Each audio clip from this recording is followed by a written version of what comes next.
warga Dusun Tepah, Kecamatan Sungai Ambawang, Kabupaten Kuburaya, dikejutkan dengan peristiwa tragis.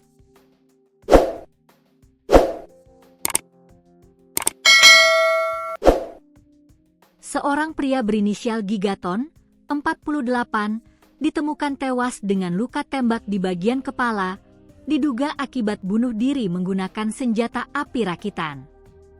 Kejadian itu berlangsung pada Jumat 12 September 2025 sekitar pukul 11 WIB di area belakang sebuah gedung sarang burung walet, Jalan Trans Kalimantan KM 37, Desa Pancaroba, Sungai Ambawang, Kalimantan Barat. Saat ditemukan pertama kali oleh istri dan anaknya, Gigaton sudah dalam kondisi tidak bernyawa. Darah segar terlihat membasahi bagian kepala korban yang terlentang di tanah. Kasat Reskrim Polres Kuburaya Ibtu Nunut Rivaldo Simanjuntak, STR, K, SIK, melalui Kasubsi Penmas Aibtu AD, membenarkan peristiwa tersebut.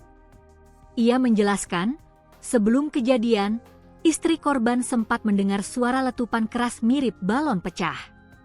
Istri korban kemudian menyuruh anaknya mengecek ke arah gedung sarang burung walet. Di sanalah korban ditemukan sudah tergeletak dengan kondisi kepala berlumuran darah. Anak korban langsung meminta pertolongan warga sekitar dan melapor ke kepolisian, ungkap Aibtu AD. Polisi yang tiba di lokasi langsung melakukan olah tempat kejadian perkara, TKP. Dari hasil pemeriksaan awal, kuat dugaan Gigaton mengakhiri hidup dengan cara menembak dirinya menggunakan senjata api rakitan.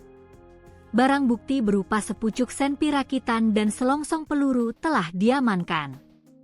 Lokasi kejadian juga dipasangi garis polisi untuk kepentingan penyelidikan lebih lanjut.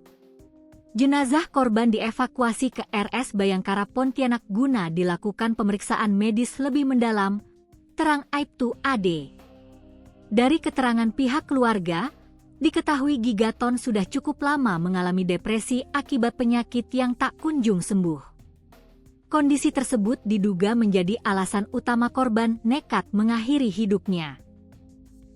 Saat ini Polres Kuburaya masih melakukan penyelidikan intensif terkait penyebab Gigaton mengakhiri hidup, termasuk asal-usul senjata api rakitan serta peluru yang diduga digunakan korban, tegas Aibtu AD.